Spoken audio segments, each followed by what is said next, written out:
#Tanggol. Ito ay matapos ang pagkikita ni na double Olympic gold medalist Carlos Yulo and Coco Martin sa courtesy call ni Carlos sa ABS-CBN. Dumalaw ang Filipino gymnast sa ABS-CBN noong Martes ng hapon. Sinalubong siya ng mga executive ng network na sina Mr. Carlo Katigbak at Mr. Mark Lopez with Miss Cory Vidanes. Hanggang biglang dumating si Coco Martin at nag-photo op pa sila.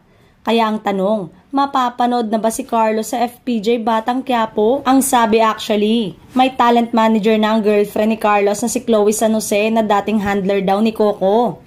Yap, eto raw ang magiging talent manager ng girlfriend ni Carlos at baka raw pati si Carlos. Kaya wag raw magulat kung mapapanood nga sina Carlos at Chloe sa FPJ Batang Quiapo. Isa sa mga sumorpresa si FPJ Batang Quiapo lead star at director na si Coco Martin.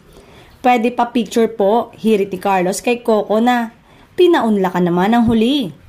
Hirit tuloy ng mga netizen, sana raw ay mag-guest o magkaroon ng cameo role si Carlos sa nabanggit na action drama series.